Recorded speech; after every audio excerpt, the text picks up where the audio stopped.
Welcome to the presentation on how to run a partnership project. The presentation is divided into 4 short videos. We recommend you watch all the videos. Part 1. I'll start by giving you a brief introduction to Grundtvig and Leonardo Partnerships and the project lifecycle. Then I'll go on to explain how the grant works. I'll then go through the 4 key requirements you need to achieve in order to ensure that you receive the grant in full. I'll also explain what happens if one of these requirements is not met. Finally, I'll talk about how the national agency can support you and when you should contact us. First, a reminder of what partnerships are about.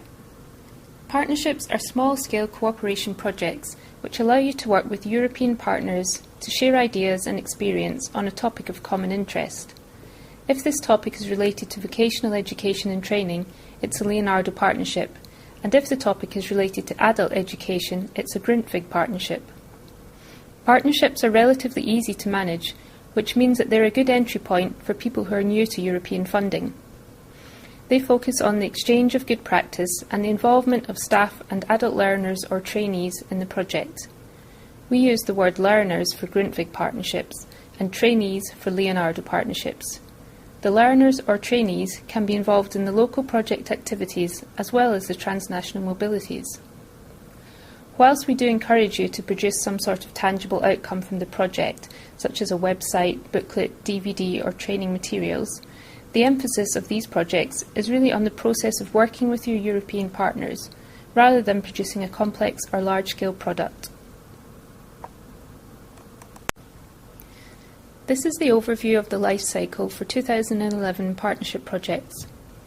Your project started officially from the 1st of August, and all your project activities must take place after that date. We started contracting over the summer to get projects up and running as quickly as possible. Once we received your grant agreements, we will have made a pre-financing payment of normally 80% of the grant. The next key date to be aware of is 30th of June 2012, which is the deadline for submitting your progress report. We will say more about progress reports later in the presentation.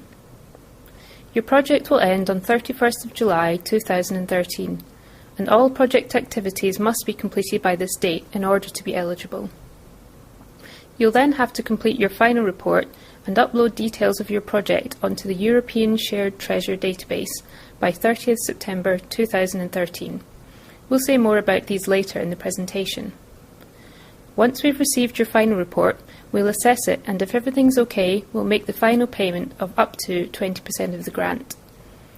All of these key dates should be the same for all your partners across Europe, so you are working towards the same deadlines. These dates are also included in your grant agreement and are therefore contractual requirements. It's important that you comply with the terms of your grant agreement to ensure that you receive the approved grant in full. We'll explain in more detail how you can ensure you receive the full grant amount in a moment. But first, I'll start by explaining how the grant works.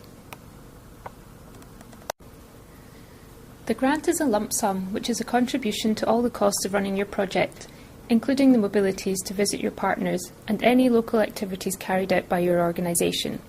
This means that you can use the grant to cover any cost related to your project.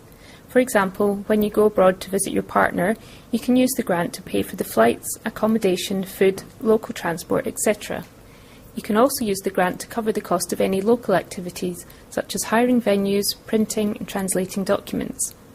As the grant is a lump sum payment, we won't ask you to provide any receipts for individual items.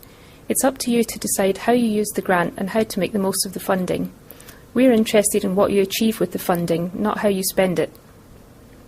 Each partner in the project will receive their own grant from their national agency and will be responsible for managing it and reporting to their national agency. Please bear in mind that your partners might have received a different grant amount than you. It might be because the grant amounts vary slightly from country to country, or because they might have chosen to do a different number of mobilities. It's up to you how you manage your grant with your partners. Some partnerships may decide to share certain costs between the partners, and others will decide to keep the individual grants completely separate. How you handle the costs of running the project and how you share the cost between partners is something you should discuss and agree with your partners at the start of the project. If you do decide to share certain costs between you, it's advisable to put this in writing from the outset. Please also note that the coordinator does not receive additional funding. As we mentioned earlier, once we've contracted with you, you should receive a pre-financing payment of 80% of the total approved grant. You'll then receive up to the remaining 20% once your final report has been assessed and approved. The grant is linked to the number of mobilities set out in your contract.